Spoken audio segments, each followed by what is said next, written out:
رب اشرح لي صدري ويسر لي أمري واحلل عقدة من لساني يفقهوا قولي. اللهم صل على سيدنا مولانا محمد في أول كلامنا. اللهم صل على سيدنا مولانا محمد في أوسط كلامنا. اللهم صل على سيدنا مولانا محمد في آخر كلامنا. معزز سامعین کرام، اس وقت پوری دنیا میں جتنے مسلمان بستے ہیں، ہر گلی کوچے میں مسلمانوں کی ایک جماعت ہے، مسلمانوں کی ایک تحریک ہے.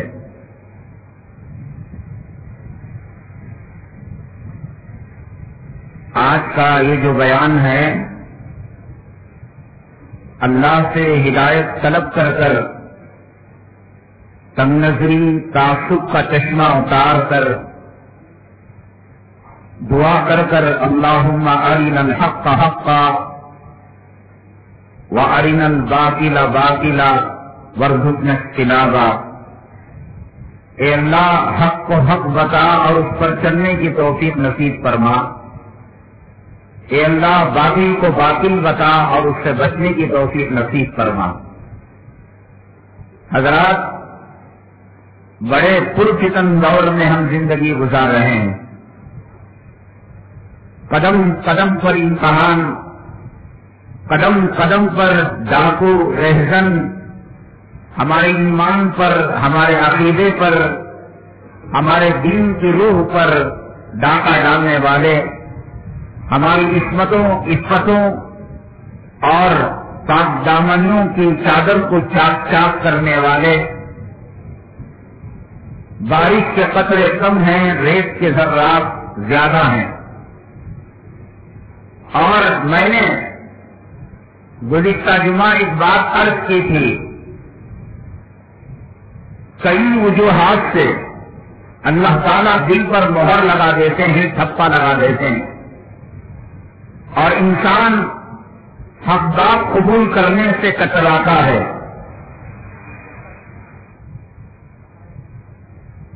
باطل کو حق سمجھتا ہے، جہنم کے لہو اور پیپ کو شربت سمجھتا ہے، اور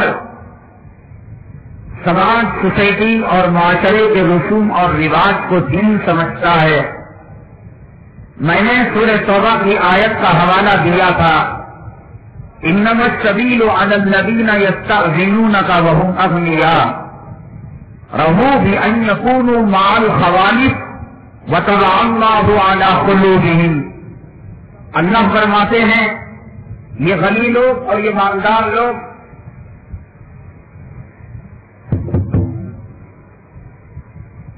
اجازت طلب کرتے ہیں جنگ سے پیچھے رہنے کے لیے، جہاد سے پیچھے رہنے کے لیے. وہم اغنیاء، اللہ فرماتے ہیں کہ وہ غنی ہیں، وہ مالدار ہیں. رضوا بأن یکونوا مع الخوالف، اللہ فرماتے ہیں وہ اپنی بیویوں اور بچوں کے ساتھ رہنا پسند کرتے ہیں، میدان جہاد ان کو پسند نہیں. اپنے آپ کو دین کے لیے مٹانا، اعلاء کلمت اللہ کرنا، ظالموں کے پنجوں کو مروڑنا، یہود و نصارہ کی سازشوں کو ناکام کرنا، وقت کے فرعون سے مقابلہ کرنا، وقت کے دجال کو جھوٹا بتانا، ان کے بس کے بات نہیں. رضوا بأن یکونوا مع الخوالف، یہ بیوی بچوں کے ساتھ رہنا چاہتے ہیں، دین کی سر بلندی پسند نہیں کرتے. اللہ نے ان کا عذاب یہ بتایا، وَطَبَعَ اللَّهُ عَلَىٰ قُلُوبِهِمْ، اللہ ان کے سینوں پر، ان کے دلوں پر اللہ ٹھپا لگا دیتے ہیں.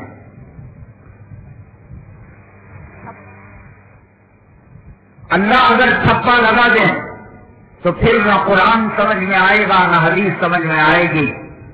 منافقین میدان جہاد کو جاتے تھے، منافقین سب کام کرتے تھے، نماز پڑھتے تھے، پہلی صف میں رہتے تھے، داڑھی رکھتے تھے، امامہ ڈالتے تھے، اس کے رسول کا ڈھنڈورا پیٹتے تھے، اعلاء کلمت اللہ کے نعرے بلند کیا کرتے تھے، نعرے رسالت، نعرے تکبیر کو بلند کیا کرتے تھے. لیکن جب آقا اپنے آپ کو اسلام کے لیے مٹانا، جب آتی ہے نوبت اپنے وجود کو ختم کرنا، اپنی بیویوں کو بیوہ بنانا، اپنے بچوں کو یتیم کرنا، کلام پاک کے 21ویں پارے میں سورہ احزاب میں اللہ نے فرمایا، یہ لوگ کہتے ہیں قالوا ان بیوتنا عورہ. یہی بات آپ کہتے ہوں گے کہ کوئی عالم، کوئی خطیب، کوئی مقرر، ہم نے طارق جمیل صاحب کے بیان کو سنا، ہم نے مولانا ذوالفقار صاحب نقشبندی کے بیان کو سنا، ہم نے قاری طیب صاحب کے بیان کو سنا، ہم نے مرکز نظام الدین میں بیان کو سنا، ہم نے صاحب کو سنا، ہم نے حضرت جی کو سنا. کوئی کتا بلی سور نہیں بولتا، کوئی جورو کا غلام نہیں بولتا. یہ کلام پاک کی جو آیت ہے کہ رضو بأن یکونوا مع الخوالف، کہ یہ اعلاء کلمت اللہ کے مقابلے میں خوالف کے ساتھ رہنا پسند کرتے ہیں. یہ خوالف کون ہے؟ یہ جورو ہے، یہ بچے ہیں جس کی محبت کی وجہ سے وہ میدان جہاد میں نہیں جا رہے. وہ بولتے ہوں گے عزت کا لبادہ اور تقریم کا لباس پہنا کر، لیکن قرآن صاحب کہتا ہے اعلاء کلمت اللہ سے جی چرانے کا واحد سبب یہ ہے کہ رضو بأن یکونوا مع الخوالف. قرآن نہ دیوبندیوں کے باپ کا، نہ بریلیوں کے باپ کا، نہ تبلیغیوں کے باپ کا، نہ رضاخانیوں کا باپ کا. قرآن اللہ کا نازل کردہ کلام ہے.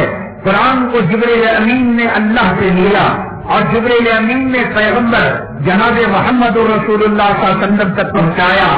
آقا نے اس میں ایک زبر زیر کے فرق کے ساتھ صحابہ کرام کو پہنچایا. صحابہ کرام نے بغیر کسی تبدیلی کے تابعین تک پہنچایا. تابعین نے بغیر کسی فرق کے سب تابعین تک پہنچایا. سب تابعین نے مفسرین تک پہنچایا. مفسرین نے ائمہ تک پہنچایا. ائمہ نے اپنے خوالف تک پہنچایا. آنے والی نسلوں تک پہنچایا. جو قرآن جبریل امین علیہ السلام اللہ سے لے کر محمد صلی اللہ علیہ وسلم کے پاس لے کر آئے، وہی قرآن آج بھی ہے. لا تبدیل لکلمات اللہ. ایک حرف کا، ایک زبر کا، ایک زیر کا کوئی فرق بتا دے، اس کو منہ مانگا انعام دیا جائے گا. اس قرآن پاک میں اللہ نے فرمایا انما السبیل علی الذین یستأذنونک وہم اغنیاء. یہ لوگ جو مالدار ہیں جنگ سے جیت چھڑاتے ہیں، اعلاء کلمت اللہ سے جیت چھڑاتے ہیں. کیا مطلب؟ آج کے زمانے میں اس کا ترجمہ بیت المقدس کی فکر نہیں ہے، بابری مسجد کی فکر نہیں ہے، فلسطین کی فکر نہیں ہے، عراق کی فکر نہیں ہے، افغانستان کی فکر نہیں ہے، مظلوم مسلمانوں کی آہوں کی فکر نہیں ہے. ایک جماعت کے جھنڈے کو لے کر بیٹھ گئے، ایک تحریک کو لے کر بیٹھ گئے، ایک امام کو لے کر بیٹھ گئے، ایک قائد کو لے کر بیٹھ گئے، ایک پیشوا کو لے کر بیٹھ گئے اور سمجھنے لگے کہ ہماری جنت یہی، ہماری کامیابی یہی جنت کا راستہ ہے. رضو بأن یکونوا مع الخوالف. یہ اس زمانے میں بیویوں سے محبت کی، اولاد سے محبت کی، یہ بات کہی گئی. آج کے جورو کے غلاموں کے لیے یہ بات سمجھی تک آتی ہے. اس کو کلام پاک کے 21ویں پارے میں سورہ احزاب کے دوسرے رکوع میں دیکھیے، جب ان کو بلایا جاتا میدان جہاد کے لیے تو کہتے قالوا ان بیوتنا عورہ. ہماری بیویوں کے محافظ کوئی نہیں ہے، ہمارے بچوں کے محافظ کوئی نہیں ہے.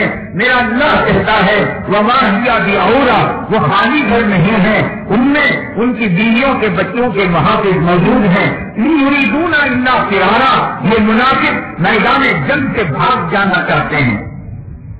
اللہ سے ہدایت مانگے، اللہ سے دعا کریں اللہ تعصب کو ختم کر، وہ راستہ دے جس راستے کا مانگنے کا تو نے ہمیں حکم دیا. اہدنا الصراط المستقیم. اے اللہ صراط مستقیم پر چلا. کون سا صراط مستقیم؟ صراط الذین انعمت علیہم. اے اللہ ان لوگوں کا راستہ جن پر تم نے انعام کیا ہے. کون ہے جن پر انعام ہوا؟ اولئک الذین انعم اللہ علیہم من النبیین والصدیقین والشہداء والصالحین. اللہ نے کہا یہی وہ لوگ ہیں جن پر میرا انعام ہوا ہے. یہ نبی ہیں، یہ صدیق ہے، یہ شہداء ہیں، یہ صالحین ہیں. ان کے راستے کو مانگنے کا حکم دیا گیا، ان کے راستے پر چلنے کا حکم دیا گیا. اور ہر رکعت میں نماز کی یہ حکم دیا گیا کہ تم مانگو اللہ سے صراط مستقیم. مانگنے کا حکم نہیں دیا گیا، امیر بننے کا حکم نہیں دیا گیا، فرعون بننے کا حکم نہیں دیا گیا، دجال بننے کا حکم نہیں دیا گیا، قارون بننے کا حکم نہیں دیا گیا. اهدنا الصراط المستقیم. اے اللہ صراط مستقیم دے، اے اللہ وہ صراط مستقیم جس سے تو راضی ہو جائے، جس سے تیرا پیغمبر راضی ہو جائے. حضرات آقا نے فرمایا تفترق امتی انا 73 ملہ. میری امت 70 پر 3 فرقوں میں تقسیم ہو جائے گی. 70 پر 3 فرقے یمنا ہیں، ان کے ہزاروں بچے. شیعہ ایک فرقہ، اس کے ہزاروں بچے.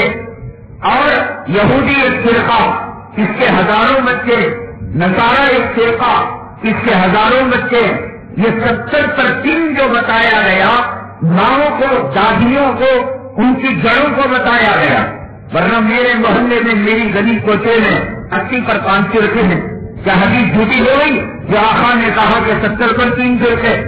کب کری امتی انا 73 ملہ. آقا کی ایک بات میرے اللہ کی قسم جھوٹی نہیں ہو سکتی. اللہ سے ہدایت مانگو، اللہ سے صراط مستقیم مانگو، اللہ سے صحیح راستہ مانگو. جس کو تم نے اور میں نے صحیح راستہ سمجھا، وہ اللہ کے یہاں وہ صحیح راستہ ہونا کوئی ضروری نہیں ہے. جس کو تم نے اور میں نے ہدایت کا راستہ سمجھا، وہ اللہ کے یہاں وہ صحیح راستہ ہونا اور نبی کے یہاں جنت کا راستہ ہونا کوئی ضروری نہیں ہے. بھانڈے وہاں پھوٹیں گے، راز وہاں کھلیں گے کہ منتظر یوم ایھا المجرمون. اے مجرموں تم الگ ہو جاؤ. آج سب پتہ لگے گا کتنی پگڑیاں الگ ہوں گی، کتنے امامے الگ ہوں گے، کتنے جبے دستار الگ ہوں گے، کتنی نمازی الگ ہوں گے. کیا عبداللہ ابن ابی ابن سلول نماز نہیں پڑھتا تھا؟ کیا روزہ نہیں رکھتا تھا؟ کیا جھنڈا نہیں لگاتا تھا؟ کیا نبی کی شان کے اندر وہ جو ہے نافرمانی نہیں کرتا تھا؟ لیکن قیامت کے دن جب یہ کہا جائے گا وامتازوا اليوم ایھا المجرمون، اے مجرموں تم الگ ہو جاؤ. کیا عبداللہ ابن ابی ابن سلول جس کے بارے میں یہ آیت نازل نہیں ہوئی ان المنافقین فی الدرک الاسفل من النار، کہ منافق جہنم کے نچلے سب سے گھٹیا درجے میں ہوگا. کیوں کہا گیا؟ کہاں گئی اس کی نماز؟ کہاں گیا اس کا روزہ؟ کہاں گئی اس کی صف اول؟ کہاں گئی اس کی تکبیر تحریمہ؟ کہاں نبی کی مجلسوں میں بیٹھنا؟ کہاں جو ہے اللہ کے راستے میں نکلنے کے دعوے کرنا؟ سب کری امتی انا 73 ملہ کلہم فی النار. میرے آقا نے فرمایا یہ تمام فرقے جہنم میں جائیں گے. اسلام کا، نجات کا دعویٰ کرنے والے، رب کو راضی کرنے کا دعویٰ کرنے والے، نبی کو راضی کرنے کا دعویٰ کرنے والے، کلہم فی النار الا ملۃ واحدہ او کما قال الا فرقۃ واحدہ. ایک ملت، ایک جماعت وہ جو ہے جہنم میں جانے سے بچے گی. مطلب ہوا 70 پر 3 فرقوں میں میری امت بٹے گی. 70 پر 2 فرقے جہنم میں جائیں گے اور ایک فرقہ جنت میں جائے گا. صحابہ کرام امت کو کب بےتاب رکھنے والے تھے، پیاسے رکھنے والے تھے، تشنا رکھنے والے تھے. صحابی تم پر ہماری جان، مال، آل، اولاد، آنے والی نسلوں کی روح قربان کہ تم نے ہمارے لیے راستوں کو ہموار کر دیا، تم نے ہمارے لیے جنت کی راہ بنا دی. قیل لہم من یا رسول اللہ صلی اللہ علیہ وسلم. یہ 70 پر 3 فرقے، ان میں 70 پر 2 فرقے جہنم میں اور ایک فرقہ جنت میں. دیوبندی کہے گا میں، بریلوی کہے گا میں، امامہ والا کہے گا میں، مزار پر رہنے والا کہے گا میں، رضا خانی کہے گا میں، مشرق والا کہے گا میں، مغرب والا کہے گا میں، توحید پارٹی کہے گی میں، بدعتی کہیں گے میں کہوں گا میں، آپ کہیں گے میں، چلا لگانے والا کہے گا میں، سانگ لگانے والا کہے گا میں، عرف کرنے والا نام نہیں ہے نا. الا ملت واحدہ 70 پر 2 پارٹیاں جہنم میں اور 1 پارٹی جنت میں جائے گی. قیل لہ من یا رسول اللہ صلی اللہ علیہ وسلم، وہ کون پارٹی ہے، وہ کون جماعت ہے جو جنت کے اندر جائے گی؟ صحابہ کرام خاموش رہنے والے نہیں تھے. انہوں نے ایک ہی چیز کا مسئلہ حل کر لیا، بیوی کے پاس جانے کا مسئلہ، وضو کرنے کا مسئلہ، استنجا کرنے کا مسئلہ. اتنا بڑا مسئلہ جنت میں جانے نہ جانے اور جہنم سے بچنے کا مسئلہ یہ نہ پوچھے. قیل لہ من یا رسول اللہ صلی اللہ علیہ وسلم، کون ہے اللہ کے حبیب پاک صلی اللہ علیہ وسلم؟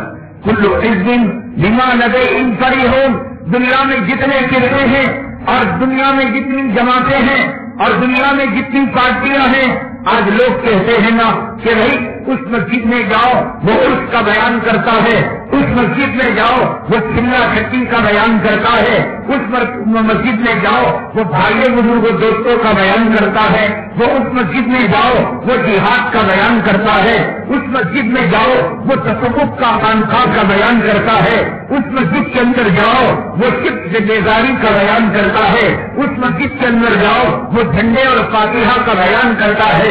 ارے بھائی اسلام ایک ہے، کعبہ ایک ہے، اللہ ایک ہے، رسول ایک ہے، قرآن ایک ہے، حدیث ایک ہے. یہ امت کے اندر مختلف خدائیں کیا ہیں، یہ امت کے اندر مختلف مسلک کیا ہیں، اور ہر مسلک والا دوسرے کو کافر بتاتا ہے، اپنے کو جنتی بتاتا ہے. آپ کسی خانقاہ کے اندر جائیں، خانقاہ کا شیر یہ کہے گا یہی راستہ ہے دلوں کی پاکیزگی کا، یہی راستہ ہے نفوس کے تزکیے کا، یہی راستہ ہے کامیابی کا، یہی راستہ ہے اللہ کے قرب کا، یہی راستہ ہے جنت کو پانے کا. آپ مدارس میں جائیں، محتمل تقریر کرے گا یہ صفا کا چبوترا ہے، یہ سارے ارقم ہے، یہ ابو ہریرہ کی بلاد ہے، یہ حضرت عبداللہ ابن عباس کی درسگاہ ہے. یہاں پر قال اللہ قال رسول سکھایا جاتا ہے. علم دین کے بغیر نماز نہیں، علم دین کے بغیر حرام و حلال کی تمیز نہیں. جماعت کے اندر جائیں، وہ کہتے ہیں کہ صاحب مدرسے سے کچھ نہیں ہوتا، خانقاہ سے کچھ نہیں ہوتا، اللہ کے راستے میں نکلو ایمان ملے گا. بن بیٹھ کر جمعہ میں یہ چیز کرنے سے، یہ سونا بیانی کرنے سے آج تک کچھ نہیں ہوا ہے. یہاں تہجدیں ملتی ہیں، یہاں نمازیں ملتی ہیں، ہزاروں لاکھوں شرابی توبہ کر چکے ہیں، ہزاروں لاکھوں ماں باپ کے نافرمان فرما بردار بن چکے ہیں.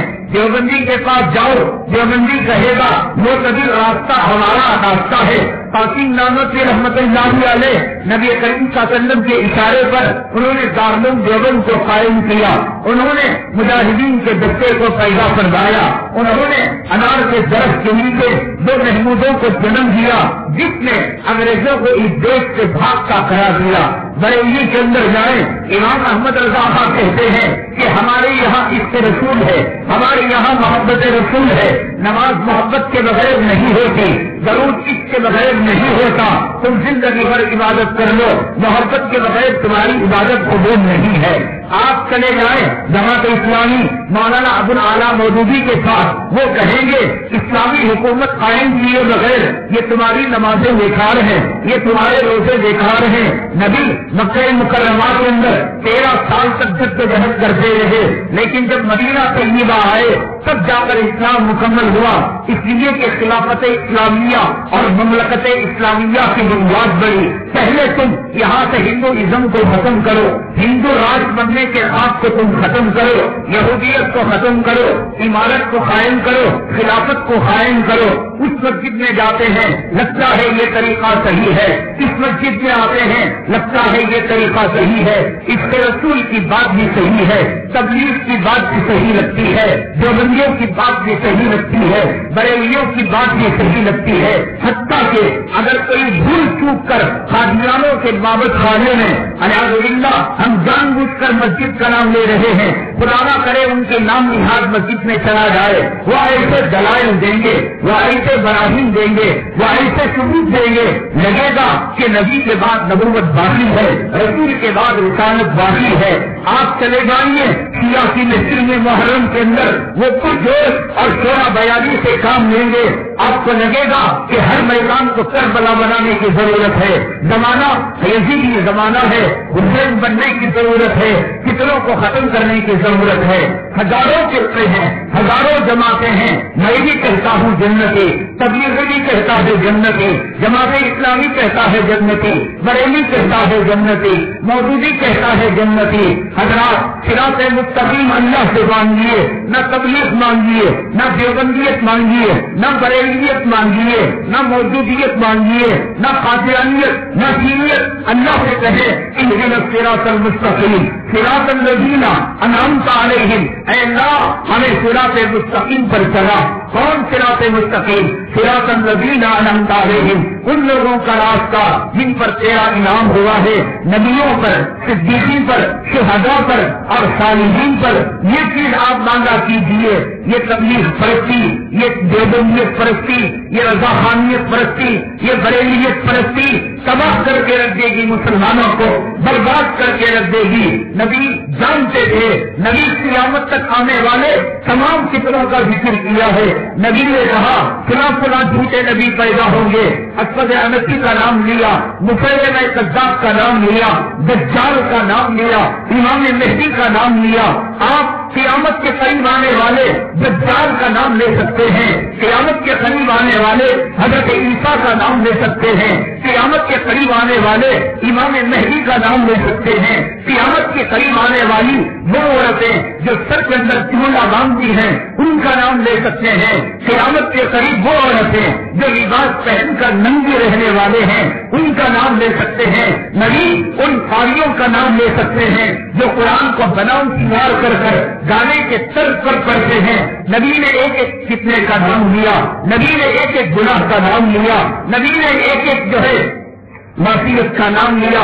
جو نبی امام مہدی کیا آپ سے پہلے آئے تھے, جب آپ نے کہا امام مہدی آنے والے تو آپ کہہ سکتے تھے کہ تبلیغی فرقہ جنتی ہے, آپ کہہ سکتے تھے دیوبندی فرقہ جنتی ہے, آپ کہہ سکتے تھے بریلوی فرقہ جنتی ہے. آپ نے امام مہدی کا نام لیا, کون کیوں کیا ہوا؟ کیا پرہیز تھا آپ کو کیا بروبر کرتے ہیں؟ کیا آپ کو رکاوٹ تھی کہ آپ نے ان چیزوں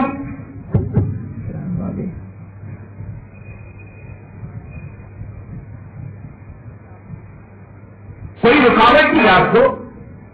اللہ کی طرف پہلے سے ہی تھا, جھوٹ ہوں گے کیا؟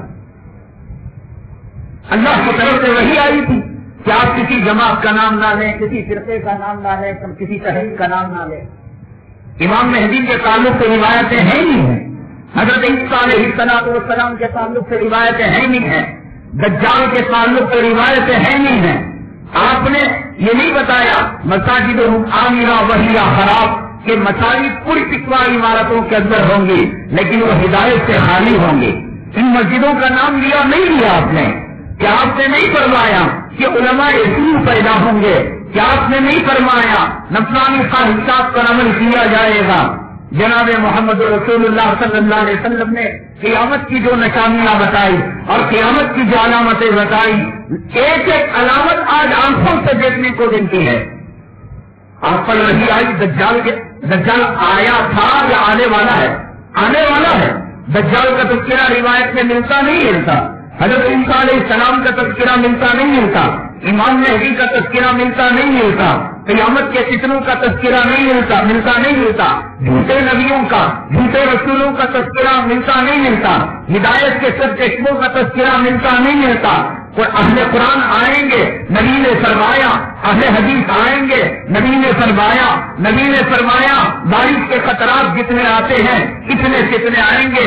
آپ نے نماز کا فتنہ بتلایا, آپ نے روزے کا فتنہ بتلایا, آپ نے اماموں کا فتنہ بتلایا, آپ نے مسجد کے متولیوں کا فتنہ بتلایا, آپ نے امیروں کا فتنہ بتلایا, آپ نے غریبوں کا فتنہ بتلایا. جس نبی پر دجال کی وحی آئی, جس نبی پر حضرت عیسیٰ کی وحی آئی, جس پیغمبر پر امام مہدی کی وحی آئی, جس پیغمبر پر یہود و نصارہ کی تباہی اور بربادی کی وحی آئی, کیا وہ پیغمبر کو رکاوٹ تھی کہ وہ تبلیغی جماعت کا نام نہیں لے سکتا؟ کوئی پرہیز تھا؟ دیوبندی جماعت کا نام نہیں لے سکتا. قیل لہ رسول اللہ صلی اللہ قیل لہ یا رسول اللہ صلی اللہ علیہ وسلم، پوچھا گیا اے اللہ کے حبیب پاک صلی اللہ علیہ وسلم، وہ کون سی جماعت ہے، وہ کون سی تحریک ہے کہ جو جنت میں جائے گی، جو ناجی فرقہ ہے؟ نام لے سکتے تھے. یہ حدیث ہے اور یہ حدیث بالکل تھوڑا کو اٹھائیے تو بلو کلر کا آدمی، یہ حدیث ہے اور حدیث صحیح ہے. آقا نے فرمایا 72 فرقے جہنم میں جائیں گے، ایک فرقہ جنت کے اندر جائے گا. آپ ایک فرقے کا نام لے سکتے تھے، ایک جماعت کا نام لے سکتے تھے. ایسا نہیں تھا کہ آقا کو علم نہیں تھا دیوبند کے بننے کا، ایسا نہیں تھا کہ آقا کو علم نہیں تھا بریلیوں کے وجود کا، ایسا نہیں تھا کہ تبلیغ کے کھلے چھٹی اور سامنے لگانے کا آقا کو علم نہیں تھا. آقا فرماتے ہیں اوٹی تو علم الاولین والآخرین، مجھے اب تک جو چیزیں ہوئی ان کا علم دیا گیا اور قیامت تک جو چیزیں ہوں گی مجھے اس کا علم دیا جائے گا. آقا نے فرمایا ایک سفید محل کے اندر اللہ کا قرآن پڑھا جائے گا، ایک سفید محل کے اندر اذان دی جائے گی، ایک سفید محل کے اندر توحید کا نغمہ گونجے گا، ایک سفید محل کے اندر یہودیت اور نصرانیت کو قیروں سے روندا جائے گا. کون جانتا تھا 14 سال پہلے کہ سفید محل کا ترجمہ وائٹ ہاؤس ہو سکتا ہے؟ وائٹ ہاؤس کے بارے میں آقا نے کہا اس وائٹ ہاؤس کے اندر اللہ کے قرآن کی تلاوت کی جائے گی، بش چلتا بنے گا، اوباما چلتا بنے گا، یہودیت ختم ہوگی، نصرانیت ختم ہوگی، عیسائیت ختم ہوگی، الہی کلمت اللہ ہوگا. فرمایا کہ زمین پر کوئی کچا اور پکا مکان نہیں ہوگا کہ اللہ ادخلہ اللہ کلمت الاسلام بعز عزیز وذل ذلیل، کہ عزت والے کے ساتھ عزت کے ساتھ محمد صلی اللہ علیہ وسلم کا کلمہ پہنچے گا، اور ذلت والے کے ساتھ تلوار کے ساتھ اور جہاد کے ساتھ ان کے گھر کے اندر رسول اللہ صلی اللہ علیہ وسلم کا کلمہ پہنچے گا. سفید وائٹ ہاؤس کی بشارت دی نہیں کی آپ نے، سفید محل کہا گیا. سفید محل کا ترجمہ عربی کے اندر انگلش کے اندر کیا ہوتا ہے؟ وائٹ ہاؤس ہوتا ہے. وائٹ ہاؤس کا تذکرہ جب آپ کر سکتے ہیں، امام مہدی کا کر سکتے ہیں، دجال کا کر سکتے ہیں، حضرت عیسیٰ کا کر سکتے ہیں، جس خدا کے حکم سے آپ نے ان فکروں کا ان ناموں کا تذکرہ کیا، وائٹ ہاؤس کا تذکرہ کیا.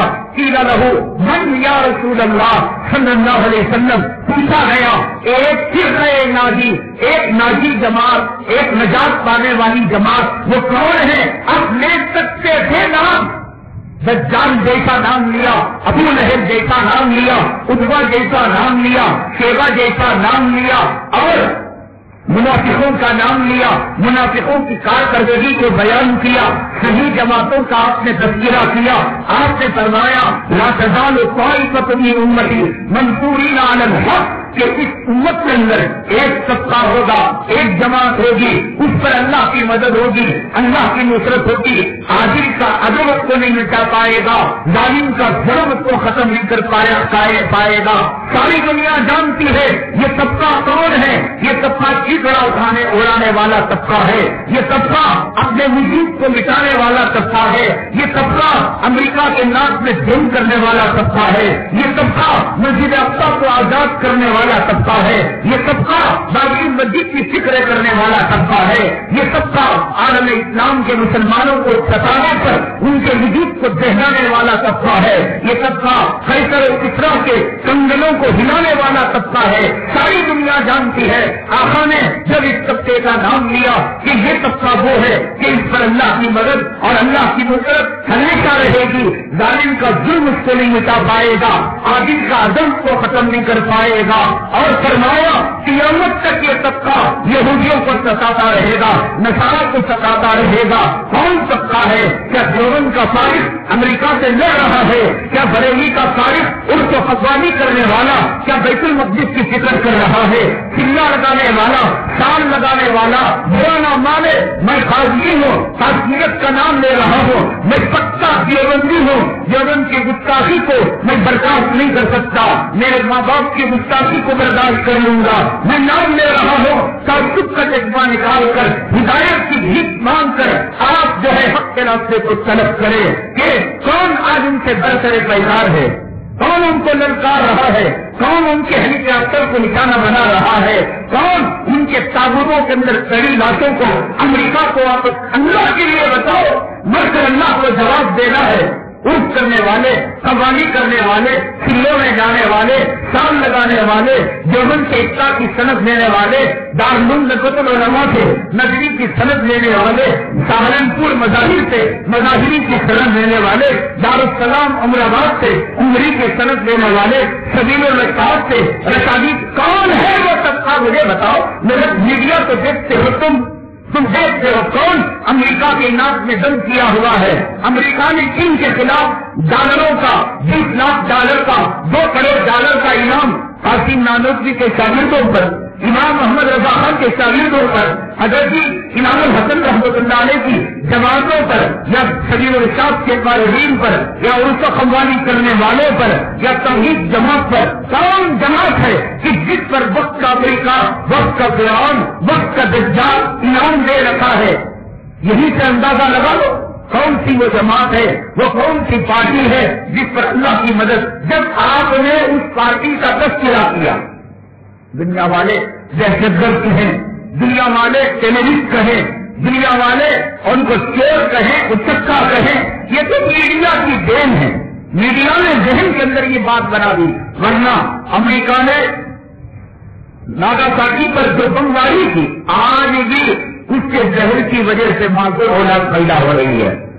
امریکہ آج جس جماعت کو ٹیررسٹ کہتا ہے, دہشت گرد کہتا ہے, جب سے وہ پیدا ہوئی جماعت اب تک اگر مان لیا جائے کہ اس کی کارروائی تقریری کارروائی ہے, غلط اس کے کام ہیں, سب کی اس نے صرف ایک کام جو کیا ناگاساکی پر, ہیروشیما پر, اس سے جو بمباری کی تھی, اس سے جو وہاں پر دہشت گردی کا نمونہ کیا, آج تک اس کی مثال نہیں ملتی کہ جائے افغانستان میں کیا کر رہا ہے, عراق میں کیا کر رہا ہے, لبنان میں کیا کر رہا ہے, سودان میں کیا کر رہا ہے, ابو غریب جیل کے اندر کیا کر رہا ہے, گوانتانامو بے جیل کے اندر کیا کر رہا ہے.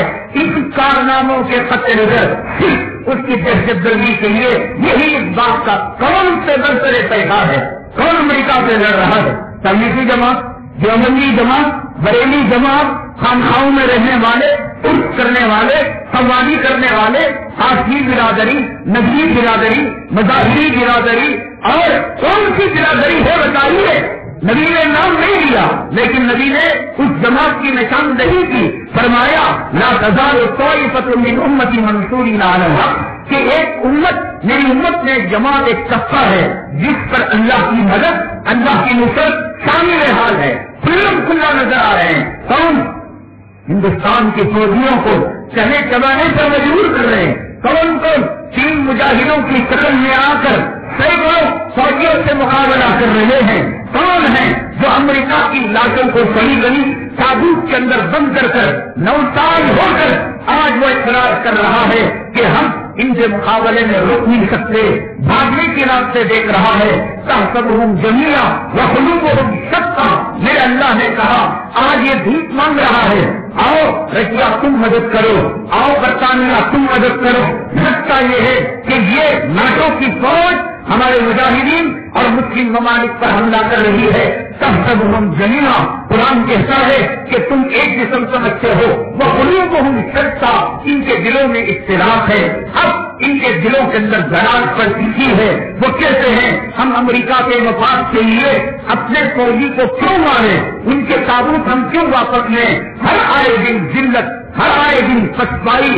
کون وقت کے یہود کو للکارنے والا, کون وقت کے دجال کو للکارنے والا, کون وقت کے فرعون کو للکارنے والا. مساجد کے منبروں کے اندر سہلت دینے والے خطبہ یا جماعتوں میں نکل کر بھائی بزرگ دوست کو کہنے والے یا اس کو قوالی کہہ کر اس کے رسول کا جام چلانے والے. اللہ کے لیے مجھے بتاؤ, یہ جماعت جس کا اشارہ آپ نے فرمایا لا تزال طائفۃ من امتی, آج 9 سال اس افغانستان کی سرزمین پر ظاہر کی کوئی چیز نہیں پہنچ سکتی. پورا ناٹو فوج کا حفظہ 12-13 ممالک کے افواج اس پر لگے ہوئے ہیں، پھر کہاں وہاں اسلامی مملکت چل رہی ہے، پھر کیسے وہاں اسلامی قانون نافذ ہے، پھر کیسے کو بتایا، عورت کی چولی اور دھنگے کو بتایا، عورت کے سر کے چولے کو بتایا. کیا میرے آقا کی زبان گونگی ہو جاتی اگر کہتے جماعتوں کو لے کر بیٹھا ہے مسلمان، تحریکوں کو لے کر بیٹھا ہے، جھنڈوں کو لے کر بیٹھا ہے. میں دیوبند ہی جو ہے فی سبیل اللہ آیت کیا کرتے ہیں، قل ھذہ سبیلی ادعو الی اللہ، یہ اللہ کا راستہ ہے. نبی نہیں بتا سکتے تھے.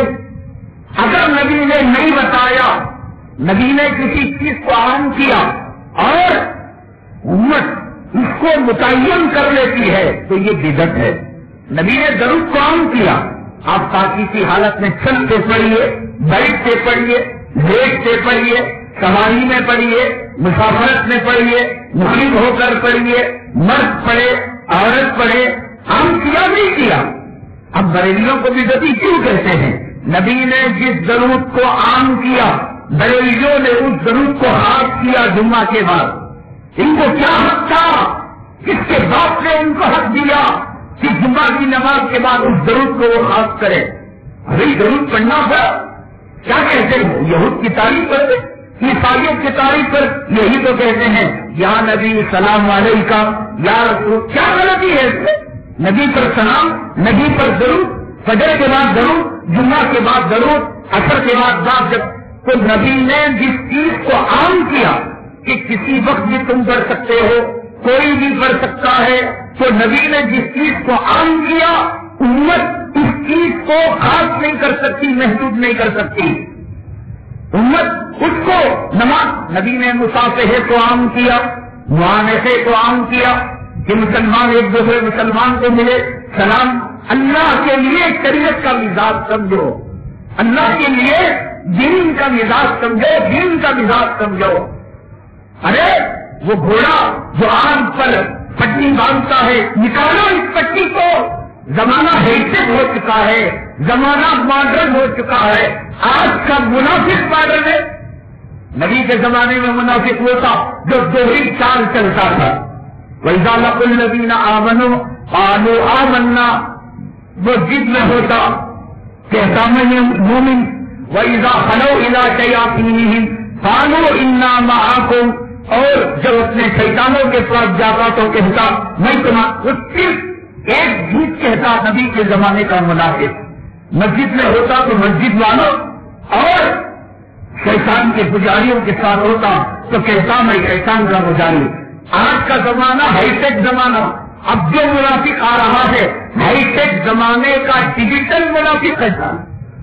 یہ داڑھی رکھ کر، علامہ رکھ کر، پیشانی پر نماز کا گھٹا رکھ کر منافقت کر رہا. یہ ڈیجیٹل ہائی ٹیک زمانے کا منافق ہے. یہ ایسا جھوٹا مکار عیار مسجد میں سجدہ مارتا ہے، سبحان ربی الاعلیٰ، میرے رب کی ذات پاک ہے، اور وہاں عورت کی غلامی سے دامن نہیں چھڑاتا. ایک نمبر کا جورو کا یہ ڈیجیٹل منافق ہے. جورو کا بنا یہ کتا دنیا کا ڈیجیٹل، وہ ایک جھوٹ بول کر منافق ہو گیا.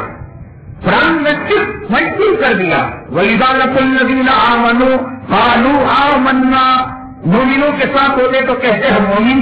وَإِذَا خَلَوْا إِلَىٰ شَيَاطِينِهِمْ، اور جب جاتے اپنے شیاطین کے پاس قَالُوا إِنَّا مَعَكُمْ، ہم تمہارا. ایک ہی جھوٹ تھا اس زمانے کا منافق.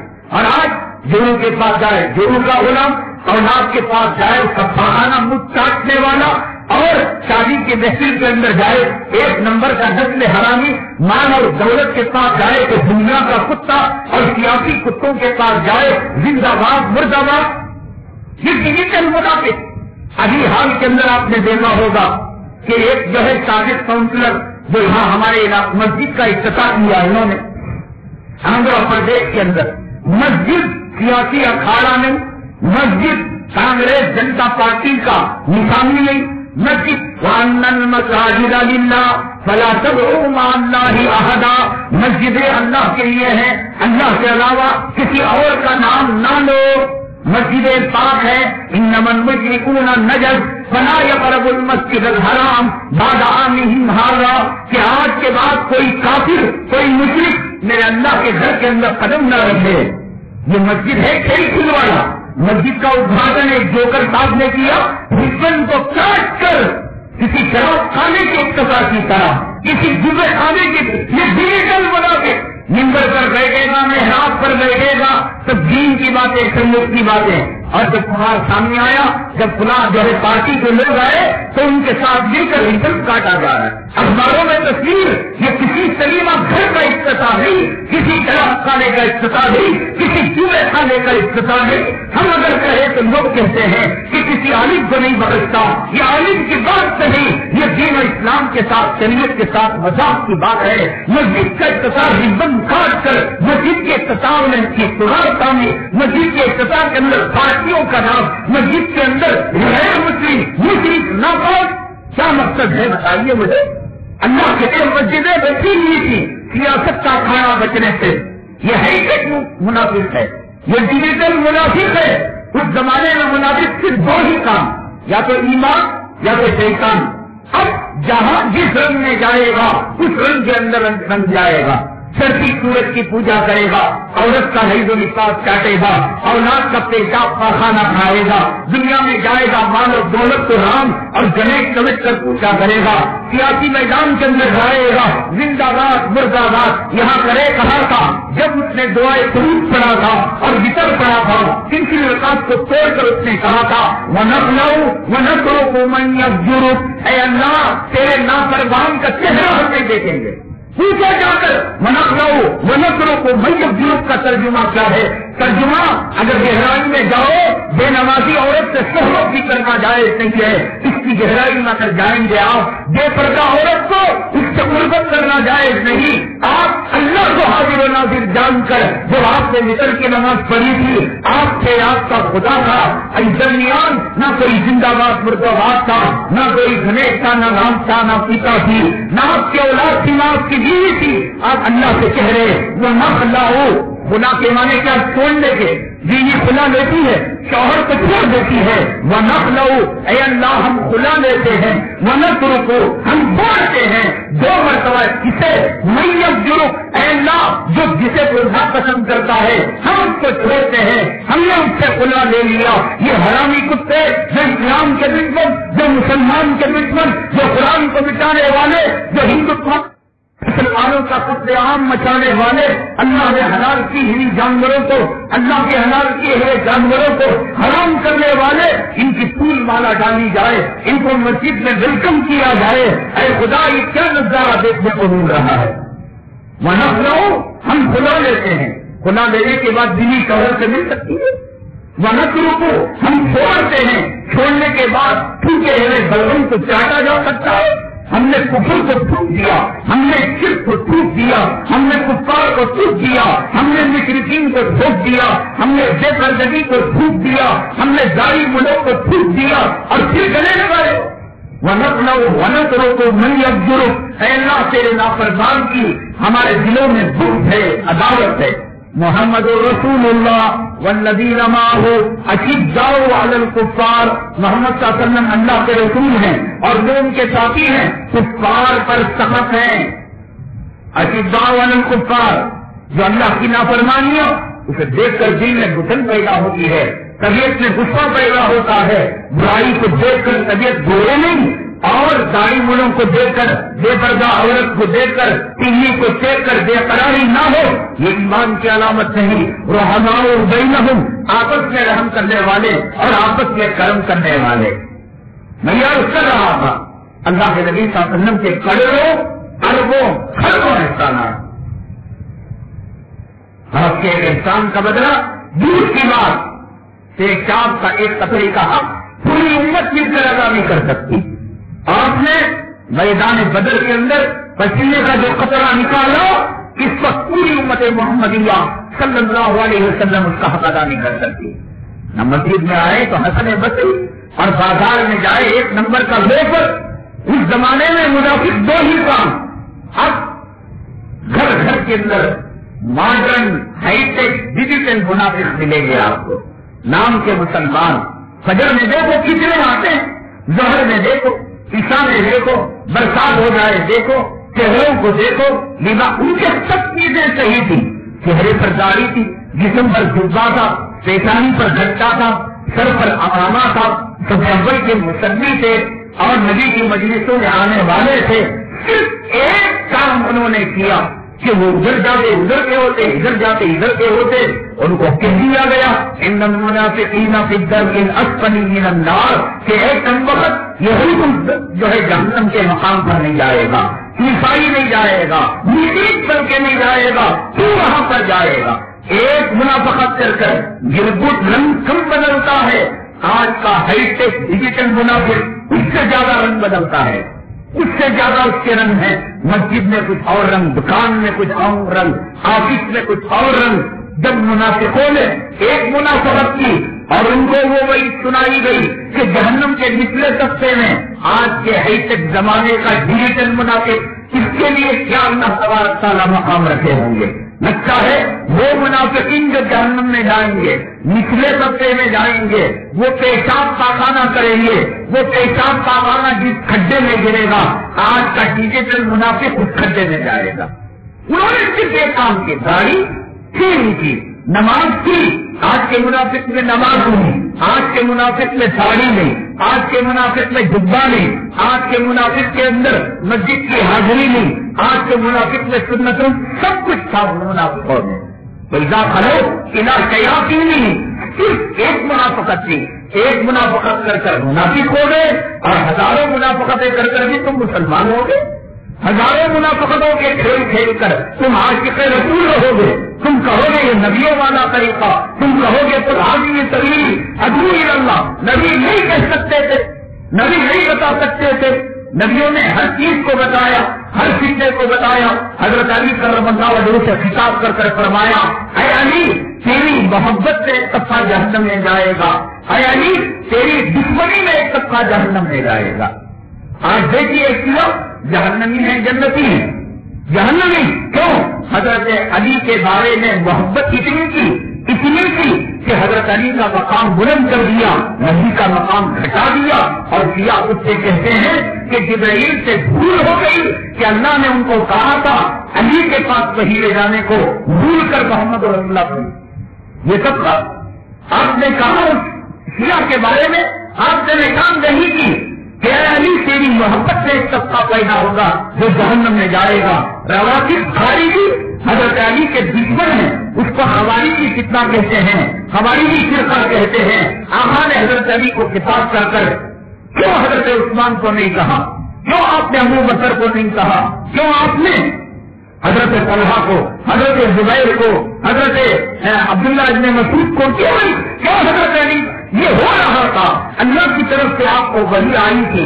ایک فرقے کے بارے میں کہا اتنا بڑا اہم مسئلہ کہ جس مسئلے سے امت کے کروڑوں فرقے ختم ہو سکتے تھے، لاکھوں اختلافات ختم ہو سکتے تھے، کیوں آپ نے تبلیغی جماعت کا، دیوبندی جماعت کا، بڑی جماعت کا نام نہیں لیا؟ میں نے آپ کو دستور یہ بتایا کہ سنت مطہرہ نے جس چیز کو عام کیا، کامن کیا، مسافہ کوئی وقت نہیں ہے. ایک آدمی گھر سے حالت جنابت میں نہیں نکلا، اس پر غسل فرض تھا. اب بیچاری کے پریشانی پر تھوڑا نہ لکھا ہوا کہ میں جنوبی ہوں، میں ناپاک ہوں حالت جنابت میں، یہ تو نہیں لکھا ہوا. کسی نے سلام کیا، اس کو سلام کا جواب دینے کا حق ہے. مسافہ کیا، اب اسے ہاتھ چھپانے کی کوئی ضرورت نہیں، مسافہ کر سکتا ہے. مسافے کو نبی نے عام کیا.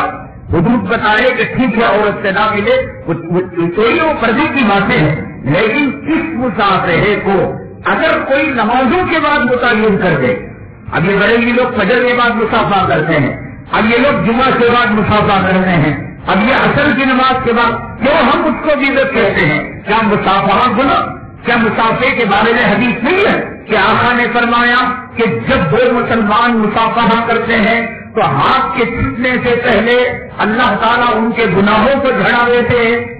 تو اگر کوئی اس کو فجر کے بعد متعین کیا، اگر کوئی اس کو جمعہ کے بعد متعین کیا، اگر کوئی اس کو عید الفطر کے بعد، عید الاضحیٰ کے بعد متعین کیا، یہ بدعت ہو گیا. مسافہ کیسے بدعت؟ اس لیے کہ نبی نے اس کو عام کیا، کامن کیا، حتیٰ کہ جنوبی مرد، ناپاک مرد، اور جس پر غسل فرض ہے اس سے بھی مسافہ کیا جا سکتا ہے، تو تمہارے باپ نے تم کو کیسے کہا کہ تم عید کے بعد مسافے کو مخصوص کر لو، تم نماز کے بعد مخصوص کر لو؟ ذکر کو عام کیا نبی نے، تلاوت کو عام کیا نبی نے، سات راتوں کے اندر ہم نے اس کو متعین کر لیا، نبی سات راتوں کو میں متعین نہیں کیا۔ رمضان کی 7 راتوں کے اندر نماز پڑھنا، اجتماعی طور پر جماعت کے ساتھ تلاوت کرنا، ذکر کرنا، دعائیں، کیوں ملت نبی نے اس کو عام کیا؟ تمہارے باپ کو حق کیا تھا کہ نبی نے جس کو عام کیا تھا تم نے اسے 7 رات میں متعین کیوں کیا؟ نبی نے جو عام کیا وہ عام ہے، نبی نے جو خاص کیا وہ خاص ہے۔ نبی نے فجر کی نماز کا وقت بتایا، کہا کہ طلوع آفتاب تک نماز کا وقت رہتا ہے، اب اگر کوئی نماز طلوع آفتاب کے بعد پڑھے تو نبی کے حکم کے خلاف ہے۔ نبی نے جس چیز کو خاص کیا وہ خاص ہے، نبی نے جس چیز کو عام کیا وہ عام ہے۔ نبی کی خاص کردہ چیز کو عام کرنے کا امت کے کسی مفتی اور مفتی کے باپ کا اختیار نہیں ہے۔ نبی نے نماز کو متعین کیا کہ صبح کی نماز صبح تاریخ سے لے کر سورج کے طلوع ہونے سے پہلے تک ہے۔ اب اگر کوئی آدمی ظہر میں پڑھے، مغرب میں پڑھے، عام کر دیا تو اب وہ جو ہے بدعت ہو گئی، وہ خلاف سنت ہو گیا، اللہ کے یہاں جوتے پڑیں گے۔ نبی نے نوافل کو عید کی نماز کے وقت پڑھنے کو منع کیا۔ عید کے میدان میں جائے، بھائی نماز پڑھنا اچھی چیز ہے یا بری چیز ہے؟ نماز اچھی چیز ہے۔ عید کے میدان میں گیا، اللہ اکبر کھڑا ہو گیا، نبی نے کہا جوتا لے کر مارو اسے۔ نبی نے اس وقت نماز نہیں پڑھی، نبی نے جو کیا، جس وقت کیا، جیسے کیا وہ سنت ہے۔ امت کے کسی حضرتی کو، امت کے کسی مفتی کو، امت کے کسی خطیب کو، بلکہ پیغمبر کو بھی اختیار نہیں کہ شریعت کے اندر رد و بدل کر سکے۔ آقا گئے تھے ایک زوجہ مطہرہ کے پاس، زیادہ دیر رہ گئے، دوسری زوجہ کے پاس گئے، اب ان کے تعلق سے کچھ غلط فہمی پیدا کرنا تھا۔ کہا کہ آقا آپ کے منہ سے کچھ نال، کچھ گوار بو آ رہی ہے، بدبو تو نہیں کہہ سکتے، یعنی وہ پہلی والی خوشبو نہیں ہے، آپ نے کیا استعمال کیا تھا؟ آقا نے کہا کہ پہلی زوجہ نے مجھے شہد ملا پانی پلایا تھا۔ اچھا، اس کے پینے سے خوشبو چلی جاتی ہے؟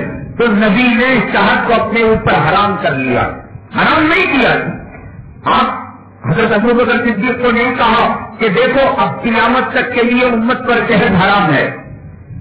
میں آلو کھایا، کھجلی پیدا ہو گئی، مچھلی کھایا، مجھے لوز موشن پیدا ہو گئے، تو مجھے حق ہے، میں کہہ سکتا ہوں کہ بھائی اب میں آلو کو ہاتھ نہیں لگاؤں گا، میں مچھلی کو ہاتھ نہیں لگاؤں گا۔ یہی نبی نے کہا کہ اگر میں شہد کا استعمال کروں گا تو چونکہ میرے پاس ملائی فرشتے حضرت جبرائیل امین علیہ السلام آتے ہیں جاتے ہیں، کہیں فرشتوں کو تکلیف نہ ہو۔ آپ نے حلال حرام نہیں کہا، بلکہ یہ کہا کہ ٹھیک ہے اگر اس سے خوشبو ختم ہو رہی ہے تو بعد والی زندگی میں شہد استعمال نہیں کروں گا۔ ابھی یہ کہہ کر مجلس کی گرمی ختم نہیں ہوتی، ابھی یہ کہہ کر آپ اپنے زوجے مطہرہ کے حجرے سے نکل کر باہر نہیں گئے۔ جبرائیل امین علیہ السلام اللہ کا حکم لے کر تشریف لائے اور کلام پاک کے 29ویں پارے سورہ تحریم کی پہلی آیت، یا ایھا النبی لما تحرم ما احل اللہ لک، اے نبی جس چیز کو اللہ نے حلال کیا آپ کون ہوتے ہیں حرام کرنے والے؟ نبی سے کوئی بڑھ سکتا ہے؟ حلال کرنے والا، حرام کرنے والا، غیر راستے کو اللہ کا راستہ بتانے والا، غیر نبیوں کے طریقے کو نبیوں کا طریقہ بتانے والا، کشتی نوح بتانے والا، یہی نجات کا راستہ، یہی نجات کی سبیل بتانے والا، کیا ہوگا اس کا انجام؟ نبی کو اختیار نہیں دیا گیا، نبی ہر چیز بیان کرنے والے۔ آپ کہہ سکتے تھے فلاں فرقہ، فلاں جماعت، فلاں تحریک، فلاں پارٹی، آپ نے نہیں کہا، آپ نے فرمایا قیل لہ من یا رسول اللہ صلی اللہ علیہ وسلم، اے اللہ کے حبیب پاک صلی اللہ علیہ وسلم، کون سا فرقہ ہے، کون سی جماعت ہے جو جہنم میں جانے سے بچے گی؟ نہیں سکتے تھے نا۔ فرمایا قال ما انا علیہ واصحابی، کہ جس پر میں ہوں اور میرے صحابہ کرام ہیں، بس یہ راستہ جنت کا راستہ، بس یہ راستہ کامیابی کا راستہ۔ جناب محمد رسول اللہ صلی اللہ علیہ وسلم کسی جماعت کا نام لے سکتے تھے، کسی تحریک کا نام لے سکتے تھے، کسی فرقے کا نام لے سکتے تھے، آپ نے نہیں لیا۔ آپ کہیں گے لے لیتے امت کا مسئلہ ختم ہو جاتا، لے لیتے جھگڑا ختم ہو جاتا۔ یاد رکھیے ایک بات، ہمارے علماء نے مشائخ نے فرمایا، علماء اختلاف امتی رحمہ، میری امت کا جو اختلاف ہے، میری امت کا جو جھگڑا ہے، وہ میری امت کے لیے باعث رحمت ہے۔ جڑے رہو تبلیغ جماعت سے، جڑے رہو دیوبند جماعت سے، جڑے رہو بریلی جماعت سے، جڑے رہو کسی توحید جماعت سے، جڑے رہو اہل حدیث کی پارٹی سے، لیکن یاد رکھو کوئی پارٹی، کوئی مجدد، کوئی شہید اور کوئی فرد معیار حق نہیں ہے سوائے نبی، اور نبی نے جن کو معیار حق بتایا۔ نبی معیار حق، اطیعوا اللہ و اطیعوا الرسول، اللہ کی اطاعت کرو، اللہ کے رسول کی اطاعت کرو، اور فرمایا کہ میں یطیع الرسول فقد اطاع اللہ، جس نے رسول کی اطاعت کی اس نے اللہ کی اطاعت کی۔ تو یہ اللہ نے نبی کو معیار بنایا کہ تم نبی کی زندگی پر چلو۔ اب اگر صرف نبی کی زندگی ہو جاتی امت کے لیے مشکل ہو جاتی، امت کے لیے بڑا جھمیلا ہو جاتا۔ اس لیے نبی نے اپنی شان کو، نبی نے اپنی زندگی کے عمل کو 9.25 صحابہ میں تقسیم کر دیا۔ فرمایا اصحابی کالنجوم بأیہم اہتدیتم اہتدیتم، کہ میرے پورے صحابہ 9.25 صحابہ پورے کے پورے ہدایت یافتہ ہیں، آسمان کے ستاروں کے مانند ہیں۔ ان میں سے ایک کا طریقہ تم اپناؤ گے تم کامیاب ہو جاؤ گے۔ اللہ نے اس امت کو نصرت دی، یہ آقا کا صدقہ کہ اللہ کے نبی کے سب سے دیکھو، خبردار میرے صحابہ کے طریقے پر نہ چلنا، تم صرف میرے طریقے پر چلنا۔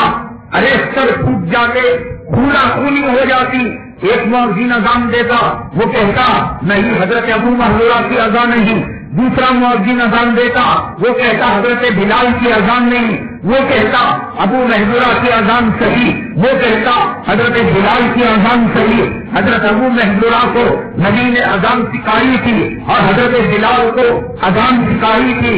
نبی نے اذان اقامت کے کلمات کے اندر تنہا بھی کہا، جمع بھی کہا۔ آپ مکہ مکرمہ گئے ہوں گے، آپ مدینہ طیبہ گئے ہوں گے، حی علی الصلاۃ حی علی الفلاح قد قامت الصلاۃ قامت الصلاۃ، یہ کہہ کر ایک مرتبہ کہتے ہیں۔ اور احناف کے یہاں دوہرا ہے حی علی الصلاۃ حی علی الصلاۃ حی علی الفلاح حی علی الفلاح۔ نبی نے رخصت دی، تم ابو محذورہ کے طریقے پر چلو تو نجات۔ نبی نے رخصت دی، تم حضرت بلال کے طریقے پر چلو۔ نبی نے رخصت دی، سینے پر ہاتھ باندھو۔ نبی نے رخصت دی، ناک کے نیچے ہاتھ باندھو۔ نبی نے رخصت دی، کان تک ہاتھ لے جاؤ۔ نبی نے رخصت دی، مونڈے اور کان کے بیچ تک ہاتھ لے جاؤ۔ نبی نے رخصت دی کہ مونڈے تک ہاتھ لے جاؤ۔ آپ سے تینوں عمل ثابت ہیں۔ اگر نبی یہ کہتے کہ صرف تم میرے طریقے پر چلو، آپ کے تو کئی طریقے ہیں۔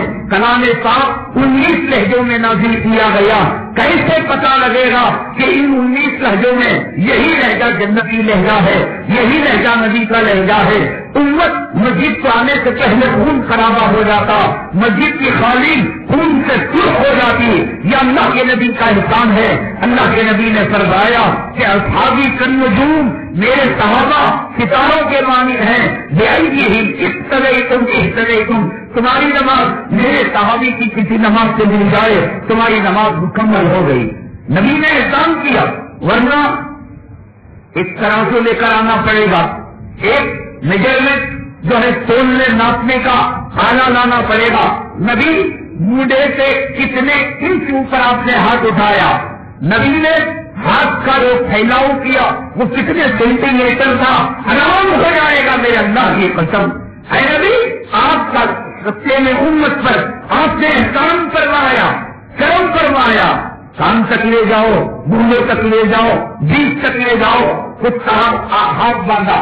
پر اگر آپ نبی بتا دیتے یہ جو بمبئی ہے ناف، کہتے کہ بالکل اس سے لگ کر تمہارا ہاتھ ہونا چاہیے، 1 سینٹی میٹر اوپر ہونا چاہیے، 1 سینٹی میٹر نیچے، ہمارے لیے مصیبت ہو جاتی۔ نماز کو کھڑے ہوتے، مغرب کی 3 رکعت ختم ہو جاتی، ہم ناچتے توڑتے رہتے، یہاں کرنا کی، یہاں کرنا کی، یہاں ماننا کی۔ اب نبی نے کہا تمہارا ہاتھ باندھنا 1.25 لاکھ صحابہ میں سے کسی ایک صحابی کو بھی ٹیکس ہو گیا، تمہاری نماز ہو گئی۔ کتنا بڑا احسان فرمایا، کتنا بڑا۔ لوگ کہیں گے کہ نبی نام لے لیتے، کہہ دیتے کہ یہ دیوبندی فرقہ ہے، یہ تبلیغی فرقہ ہے، یہ مذاہبی فرقہ ہے، یہ پورا ایک جماعت، اس جماعت کے تعین کے ساتھ مجاہدوں کی جماعت جو امریکہ کے برسر پیکار یہودیوں کو ناک چبانے پر مجبور، اسرائیل کو پیشاب میں ڈبانے پر مجبور، دنیا کے کسی کونے سے کسی مظلوم کی آہ ہوتی ہے، یہ جماعت کیا غرض ہے بتائیے مجھے؟ ہندوستان کے اندر آ کر یہ ہندوستان کے پہیوں سے برسر پیکار ہمارے مسلمان بھائیوں کو قید سے چھڑاؤ، ان کا ظلم ختم کرو، ان پر ستم ختم کرو، اور ان کی مسجدوں کو شہید کرنا بند کرو، ان کی عورتوں کیا ضرورت ہے بتائیے مجھے؟ المسلم للمسلم کالبنیان، آپ نے فرمایا ایک مسلمان دوسرے مسلمان کے لیے ایک عمارت کی طرح ہے۔ ایک عمارت کی اگر بنیاد کی اینٹ ہلائی جائے ساری بنیاد، ساری عمارت ایک ہو جاتی ہے۔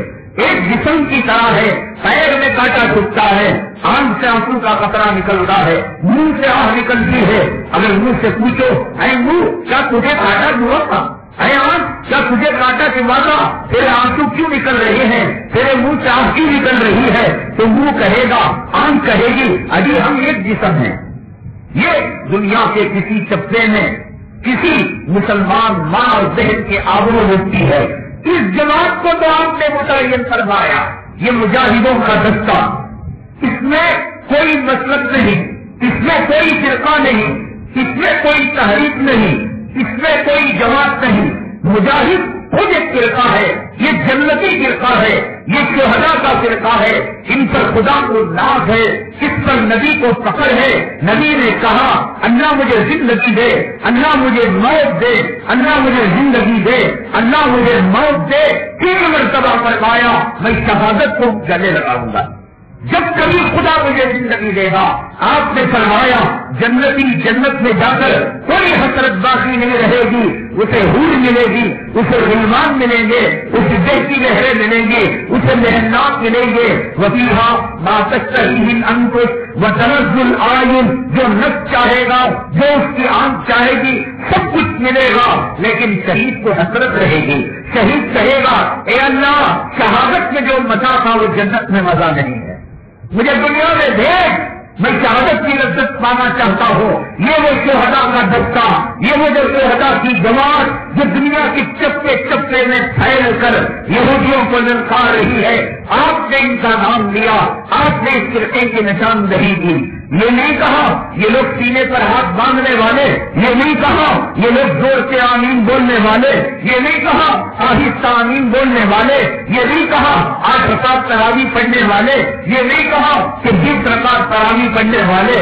آپ سے فرمایا کہ یہ مجاہدوں کا دستہ ہے، ان پر خدا کو داد ہے، جب ان کی روح نکلتی ہے فرشتے آپس سے لڑتے ہیں، میں لوں گا تو لوں گا، اس روح کی طاقت حاصل کرنے کے لیے فرشتے آسمان سے ٹوٹ پڑتے ہیں، لاکھوں فرشتے کہتے ہیں میں اس روح کو لے کر اللہ کے پاس جاؤں گا۔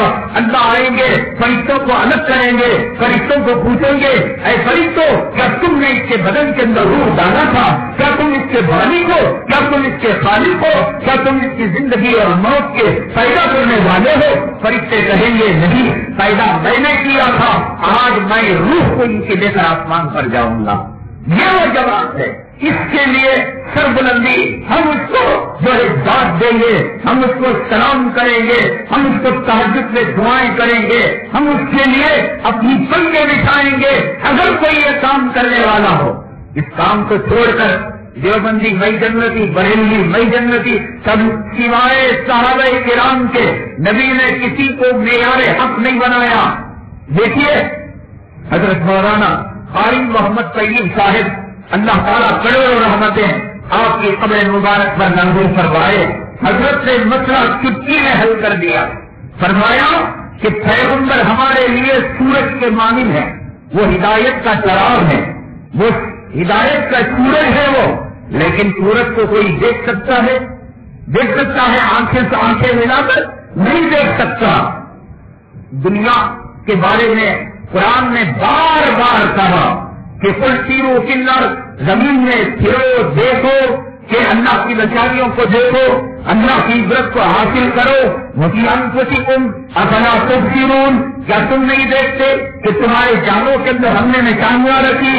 افلا ينظرون الى الابل كيف خلقت، کیا وہ ان کو نہیں دیکھتے کیسا پیدا کیا گیا؟ والى السماء كيف رفعت والى الجبال كيف نصبت والى الارض كيف سطحت، زمین کو کیسے بچھایا گیا، پہاڑوں کو کیسے قائم کیا گیا، آسمان کو کیسے قائم کیا گیا. فذکر انما انت مذکر، نصیحت حاصل کرو. اللہ کہتا ہے زمین سے، آسمان سے، چاند سے، سورج سے. نبی چاہتے ہمارے لیے آسمان ہدایت کے سورج سے، اور سورج کو کوئی دیکھ سکتا ہے؟ نہیں دیکھ سکتا.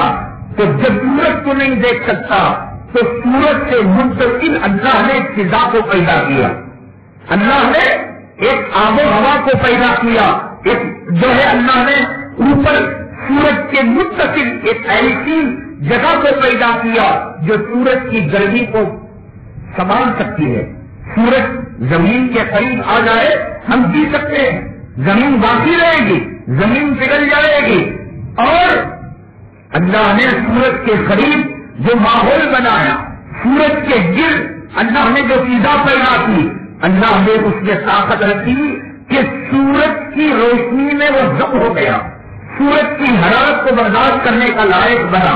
اس کو دیکھنا، ہم سورج کو نہیں دیکھ سکتے لیکن سورج کے ارد گرد لاکھوں کلومیٹر کا جو دائرہ سورج کی روشنی سے منور ہے، جو عین سورج کی طرح ہمیں نظر آتا ہے، ہم اس کو دیکھتے ہیں، اس کی کرنوں سے ہم جو ہے استفادہ کرتے ہیں، اس کی روشنی سے ہم فائدہ حاصل کرتے ہیں.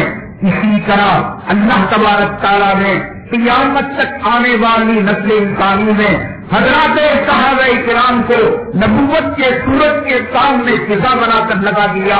مجھ میں، میرے باپ میں، آپ میں، آپ کے باپ میں، دیوبندی تبلیغی بریلوی کے باپ میں یہ طاقت نہیں تھی کہ نبوت کے زمانے میں پیدا ہو کر نبوت کی کرنوں کو برداشت کر سکے.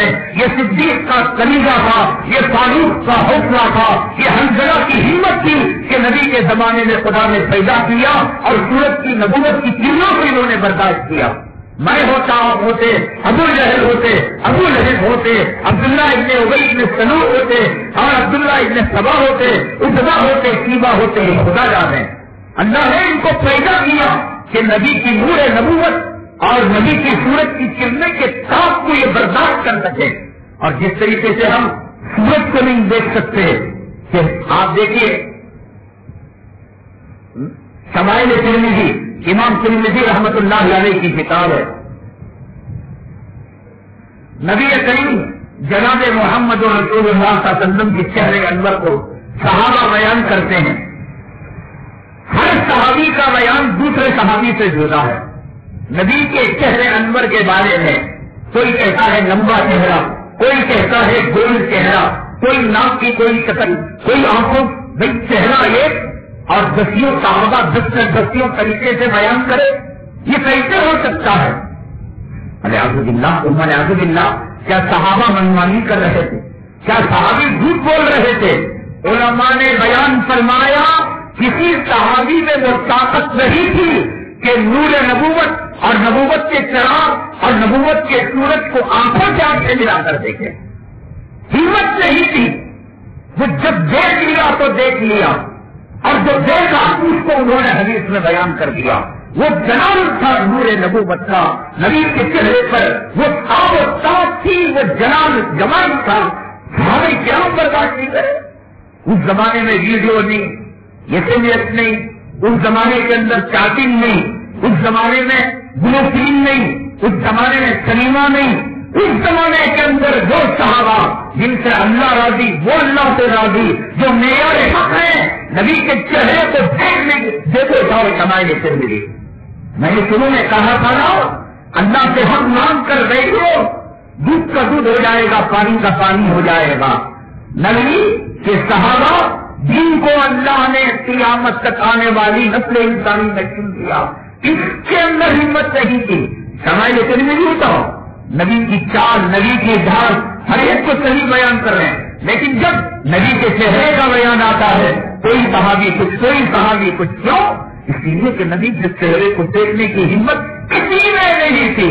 حضرت فاروق رضی اللہ تعالیٰ، عمر فاروق، وہ جلال، وہ آپ کے اندر جرأت مندی اور وہ بہادری کہ جب کلام پاک کی آیت نازل ہوئی، ان الذین یا ایھا الذین آمنوا لا ترفعوا اصواتکم فوق صوت النبی، اے مومنو نبی کے سامنے تم اپنی آواز کو بلند نہ کرو۔ حضرت عمر فاروق جن کی ایک آواز سے دریائے نیل کی کبیاں بھی ختم ہوتی تھی، جن کے قدم کے پنجوں کی جھنکار سے پہاڑ کا زلزلہ رک جاتا تھا، جن کے راستے میں جانے سے شیطان اپنا راستہ موڑ لیتا تھا، یہ عمر فاروق دربار نبوت صلی اللہ علیہ وسلم میں بیٹھ کر ایسی دھیمی آواز سے بات کرتا ہے کہ نبی بار بار پوچھتے ہیں، عمر کیا کہنا چاہتے ہو؟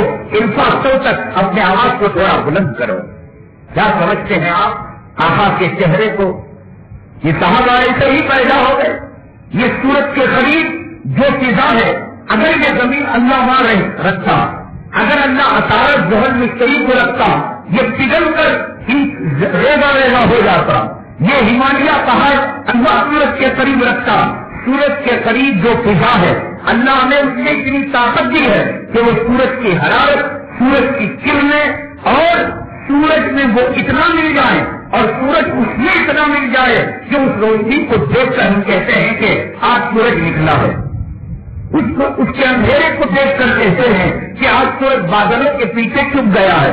سورج کو نہ آپ دیکھ سکتے ہیں نہ میرا باپ دیکھ سکتا ہے، صرف سورج کے ارد گرد جو فضا ہے اس فضا سے ہم فیصلہ لیتے ہیں کہ نبی کی نور نبوت، نبی کے جلال، نبی کے جمال کو 1430 سال بعد آج آ کر ہم کوئی جماعت بنا کر، ہم کوئی تحریک بنا کر، ہم کوئی جھنڈا بنا کر، ہم کوئی امام بنا کر، ہم کوئی پیشوا بنا کر یہ کہیں یہ نبیوں والا طریقہ بیوقوفوں کو جمع کراؤ۔ صحابہ دیکھ نہیں سکے، مچل گئے اور صحابہ جھوٹ نہیں کہتے۔ حدیث پاک میں آتا ہے، روایتیں دیکھیے آپ، نبی کریم صلی اللہ علیہ وسلم نے شب قدر کے تعلق سے بیان فرمایا، جس صحابی کو جو بات جس رات سے متعلق ملی اس صحابی نے دیانت داری کے ساتھ وہ رات بیان کی۔ کسی نے کہا 21ویں، کسی نے کہا 23ویں، تو کیا نبی جھوٹے تھے؟ نعوذ باللہ، استغفر اللہ، ایمان چلا جائے گا۔ یا صحابہ کو کہنے میں غلطی ہوئی نہیں، بلکہ صحابہ کرام نے نبی سے جو سنا وہ امت تک پہنچا دیا، کوئی خیانت نہیں کی۔ جب اس نے خیانت نہیں کی تو نبی کے چہرے میں کیوں اقوال صحابہ کے بدل گئے؟ چہرہ ایک اور ہر جو ہے آپ کے چہرے کی شباہت کو بیان کرنے والے الگ الگ بیان کر رہے، کیوں؟ اس لیے کہ نبی کے چہرے کو دیکھنے کی طاقت صحابہ نے دی تھی، برداشت نہیں کرتے تھے، وہ جلال، وہ جمال، وہ قوت۔ میں نے کہا کہ سورج کے قریب جو فضا ہے، اللہ اگر اس فضا کو اٹھا کر دنیا کے احد پہاڑ کو، غار ہرا کو اور اس زمین کو قریب کر دیں، یہ پگھل کر ریزا ریزا ہو جائے گی۔ اللہ نے سورج پیدا کیا تو سورج کے گرد ماحول کو اللہ نے پیدا کیا، سورج اس میں جم ہو گیا، وہ سورج میں مل گیا، صحابہ نبی میں مل گئے، نبی صحابہ میں مل گئے۔ فضا کو دیکھنا، سورج کو دیکھنا، فضا کی گرمی، سورج کی گرمی، صحابہ کا انصاف، نبی کا انصاف، صحابہ کا معیار، نبی کا معیار، صحابہ کا طریقہ، نبی کا طریقہ۔ نہیں کر سکتے یہ حق دیا۔ کائنات میں معیار حق کون ہے؟ صرف صحابہ کرام ہے۔ صحابہ کرام کے علاوہ کوئی مجدد، صحابہ کرام کے علاوہ کوئی مفکر، بہت سے پاک رحمت اللہ علیہ کہیں یہ میرا طریقہ نجات کا طریقہ، گنجائش ہے کسی مسلمان کو کہ حضرت سے اختلاف کرے۔ نبی، اللہ، نبی اور صحابہ کے علاوہ کوئی معیار حق نہیں ہے۔ کوئی دعوے کے ساتھ نہیں کہہ سکتا کہ یہی حق پر ہیں، ابو حنیفہ رحمۃ اللہ علیہ، امام شافعی، اتنے بڑے امام، فقہ حنفی کو مدین کیا، فقہ شافعی کو مدون کیا، اور کرنے کے بعد معذرت چاہیے کہ اگر قرآن و حدیث میرے مسلک کے خلاف تمہیں مل جائے، حالانکہ انہوں نے بھی قرآن و حدیث سے مسئلہ نکالا، میں انسان ہوں، مجھ سے بھول ہو سکتی ہے، مجھ سے خطا ہو سکتی ہے۔ اتنے بڑے امام اعظم ابو حنیفہ رحمۃ اللہ علیہ نے کہا کہ مجھ سے بھول ہو سکتی ہے، اگر تم پاؤ میرے علاوہ کوئی قرآن اور حدیث کا طریقہ، اس کو اپنانا اور میرے طریقے کو لات مار کر پھینک دینا۔ آج کا امام، آج کا کوئی مسلک کا بانی اور کسی جماعت کو چلانے والا امام ابو حنیفہ رحمۃ اللہ علیہ، جن کے بارے میں کہا جاتا ہے کہ وہ تابعی ہے، انہوں نے صحابی کو دیکھا۔ تابعی کس کو کہتے ہیں؟ جس نے صحابی کو ایمان کی حالت میں دیکھا۔ نبی نے فرمایا، آقا نے، جس نے مجھے دیکھا ایمان کی حالت میں اور ایمان کی حالت میں رخصت ہوا وہ جنتی، اور جس نے مجھے دیکھا ان کو ایمان کی حالت میں دیکھا اور ایمان کی حالت میں رخصت ہوا وہ بھی جنتی۔ امام ابو حنیفہ رحمۃ اللہ علیہ کے بارے میں کہا جاتا ہے کہ وہ تابعی ہیں، انہوں نے آخری صحابی کو ایمان کی حالت میں دیکھا اور ایمان کی حالت میں وہ رخصت ہوئے، وہ کہہ رہے ہیں صاحب، تو کیا معلوم ہوا؟ اللہ کا طریقہ قرآن، نبی کا طریقہ حدیث، صحابہ کرام کا عمل، یہ تین چیزیں ہیں معیار حق، یہ حق کا ترازو ہے۔ ان کے بارے میں کوئی بدگمانی کرنا اپنے ایمان کا جنازہ نکالنے کے مترادف ہے۔ روافض اور خوارج کتنا امت کے اندر ایمان سے اس لیے خارج ہے کہ صحابہ کرام پر وہ تنقید کرتا ہے۔ علماء دیوبند، علماء اہل سنت والجماعت غیر مخلص اور نام نہاد اہل حدیث فرقے کو اس لیے حق پر نہیں مانتے کہ وہ صحابہ کرام کی تنقید کرتے ہیں۔ جب حضرت عمر فاروق رضی اللہ تعالیٰ عنہ کے تعلق سے کہا جاتا ہے کہ انہوں نے مجلس کی 3 طلاقوں کو جو ہے مان لیا، تو کہتے ہیں نہیں صاحب، اب رسول اللہ صلی اللہ علیہ وسلم کا حضرت عمر کا مقابلہ کرا کے ایک طرف نہیں ایک طرف عمر فاروق، یہ صحابہ کرام کو حق کا معیار نہ سمجھنا۔ اس لیے علماء اہل سنت والجماعت، جمہور علماء نام نہاد غیر مخلص اہل حدیث کو ٹوکتے ہیں کہ صحابہ کرام کو معیار حق نہیں سمجھتے۔ وہ کہتے ہیں ہمارے جیسے انسان عیاذ باللہ، استغفر اللہ، ہو ہی نہیں سکتا قیامت تک دنیا روچے پاک سے بھر جائے، ابدال سے، امثال سے، ابو حنیفہ کی، شاہ ولی اللہ سے بھر جائے، ایک صحابی کے پیر کے دھول کا مقابلہ نہیں ہو سکتا۔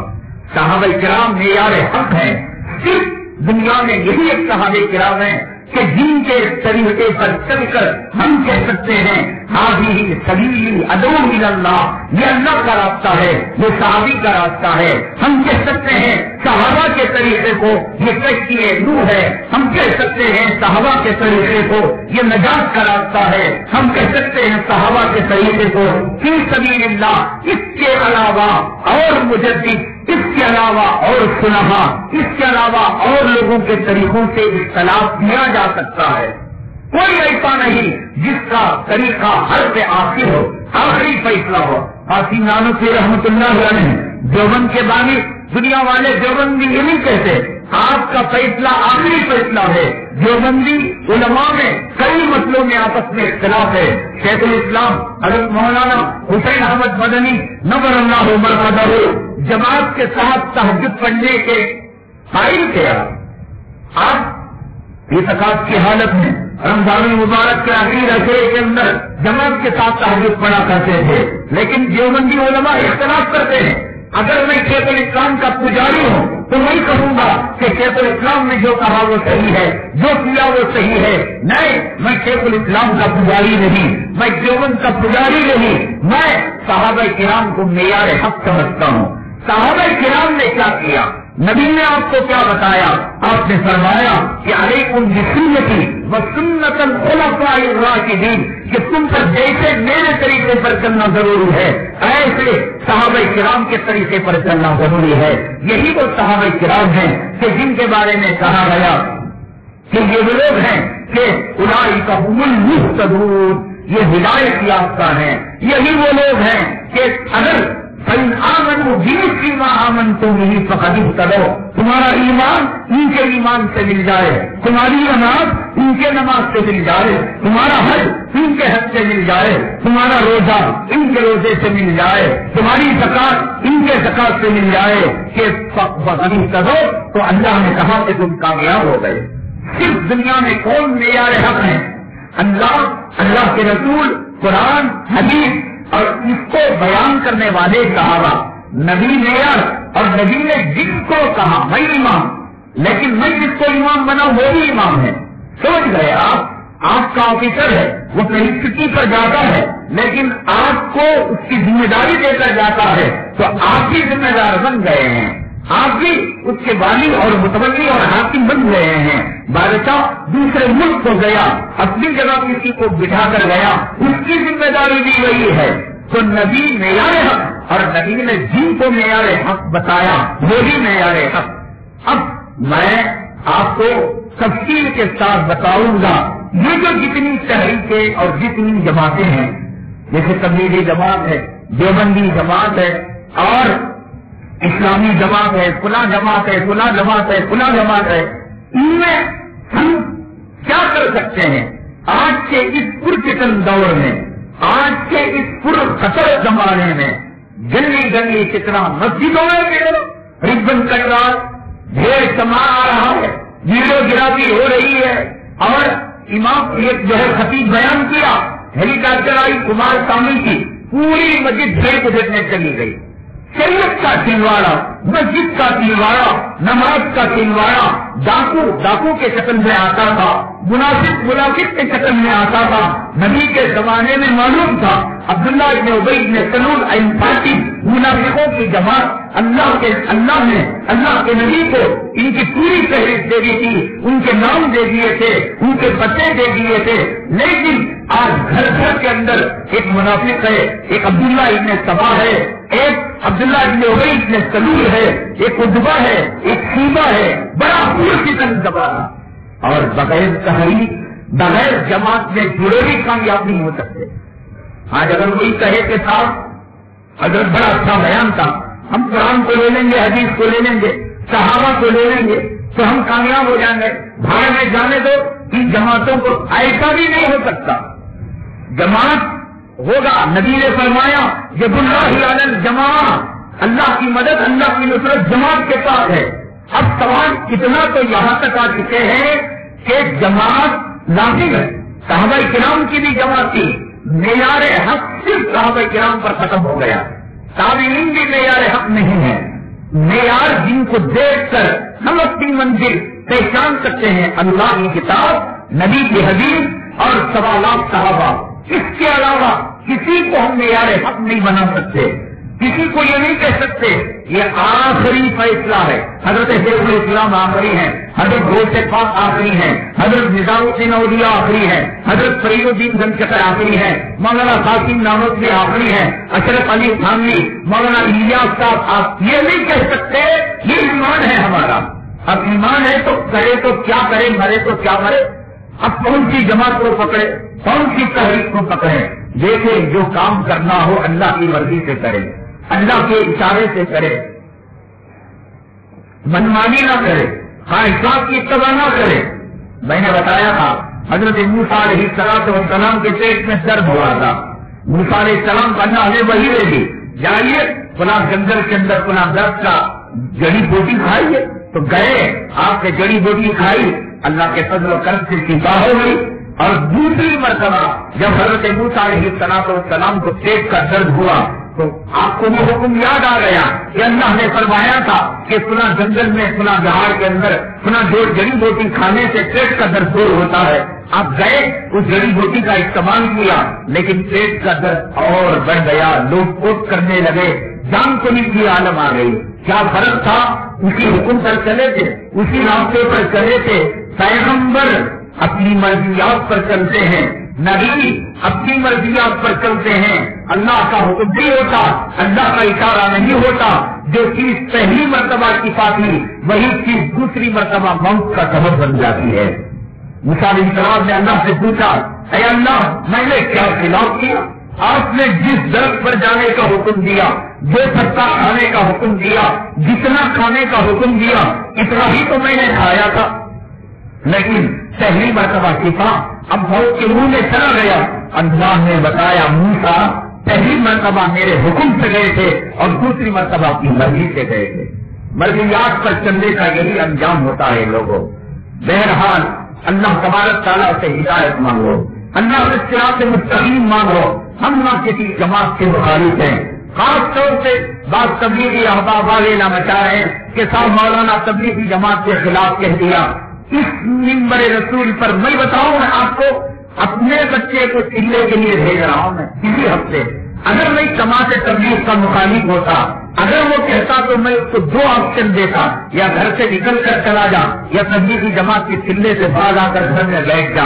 ہم نہ الیاسی لشکر کے مخالف ہیں، نہ جماعت تبلیغ کے فوائد کے مخالف ہیں، لیکن جب کوئی تحریک اور کوئی جماعت جاہلوں کا انبار اس میں آ جاتا ہے، جہالت کے جرسوم اور جہالت کے بیرت اس پر حملہ ہو جاتے ہیں۔ ایک سائڈ کو خالی چھوڑ دیا جائے، زہریلے پودے اس کے اندر اگاتے ہیں۔ یہ تبلیغی جماعت اس میں ہزاروں لاکھوں کروڑوں افراد کے لیے یہ ہدایت کا پلیٹ فارم بنی ہے، ہم اس کے گواہ ہیں۔ اس پلیٹ فارم سے ہزاروں لوگ منزلوں کو پائے ہیں، نمازی بنے ہیں، داڑیاں انہوں نے رکھے ہیں، لیکن یاد رکھیے گا کہ عقیدے کی غلطی کے ساتھ کوئی عمل اللہ تعالیٰ قبول نہیں کرتا۔ ہم بریلویوں کو اس لیے مشرک کہتے ہیں کہ بریلوی حب رسول کرتے ہیں، بریلوی محبت رسول کرتے ہیں، بریلوی حب رسول کا ڈھنڈورا پیٹتے ہیں، لیکن ان کا عقیدہ غلط ہے۔ اسی طریقے سے آج کے بعد تبلیغی احباب جو جماعتوں سے جڑے ہوئے ہیں، کلام پاک کی وہ آیتیں جو جہاد کے لیے اتری وہ تبلیغی جماعت پر فٹ کرتے ہیں اور تبلیغی جماعت کو نبی کا راستہ بتاتے ہیں، تبلیغی جماعت کو حاضری سبیلی بتاتے ہیں، تبلیغی جماعت کو کنتم خیر امتی بتاتے ہیں۔ یہ وہ عقائد کی غلطی ہے کہ اللہ ان کو کبھی معاف نہیں کرے گا، میں ان کی وضاحت کروں گا۔ بہرحال ہم امت محمدیہ صلی اللہ علیہ وسلم ہونے کے ناطے اللہ تبارک تعالیٰ نے ہم پر وہ رحم کا معاملہ کیا ہے، کرم کا معاملہ کیا ہے کہ دیکھو کہ آپ یہ دنیا ہے، کسی جماعت میں لگے رہے، کسی تحریک میں لگے رہے اور کسی پارٹی سے وابستہ ہو، فیصلہ تو قیامت کے دن ہوگا اور قیامت کا دن بڑا نازک معاملہ ہوگا۔ لوگوں یہ نہ تبلیغی سمجھے مولانا الیاس صاحب کام آئیں گے، دیوبندی یہ نہ سمجھے قاسم نانوتوی کام آئیں گے، بریلوی یہ نہ سمجھے کہ مجھے جو ہے امام احمد رضا کا کام آئیں گے، 11ویں 12ویں کرنے والوں یہ نہ سمجھے مجھے بہت سے کام آئیں گے۔ وہ دن وہ ہوگا یوم یفر المرء من اخیہ وامہ وابیہ وصاحبتہ وبنیہ، ہر ایک الگ الگ ہوگا۔ میری گرو کام نہیں آئے گی، میری اولاد کام نہیں آئے گی، میرے ماں باپ کام نہیں آئیں گے، میرا شیخ کام نہیں آئے گا، میرا استاد کام نہیں آئے گا، میں ہوں گا میرا خدا ہوگا، میں ہوں گا میرا نام اعمال ہوگا۔ مسلمانوں یہاں تم آتے ہو، مجھے تم سے محبت ہے، میں ہر چیز سے کمپرومائز کر سکتا ہوں، میں باطل سے کبھی مصالحت نہیں کی۔ میں نے ویب کے اندر اوپر جملہ لکھ رکھا ہے کہ جس دن میں حق کا دامن چھوڑوں گا میری زندگی کا وعد قیامت ہوگا، ہم ہوں گے، آپ ہوں گے، پیغمبر ہوگا، خدا کا دربار ہوگا، اس دن پتا لگے گا۔ ورنہ اس دنیا میں ہر کوئی اپنے آپ کو کہے گا میں سچا ہوں، میں جھوٹا نہیں ہوں۔ دیکھ لیجیے میں بھی کہہ رہا ہوں، قیامت میں پتا لگے گا۔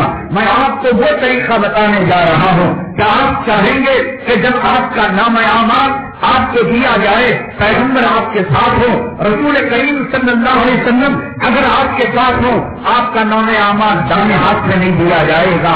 میں آپ کو وہ عمل بتاؤں گا کہ کل صراط پر آپ چلے اور نبی آپ کو سہارا دیں۔ میں آپ کو بتاؤں گا کہ قیامت کی گرمی ہوگی، حیران کن پریشانی ہوگی، سورج ایک نیزے کے قریب ہوگا، آدمی ایک ایک قطرے پانی کے لیے کر دے گا۔ کیا نبی کے ساتھ آپ اپنا حشر چاہیں گے؟ کیا نبی کے ساتھ کل صراط پر چلنا چاہیں گے؟ کیا نبی کے حوض کوثر کے جام پینا چاہیں گے؟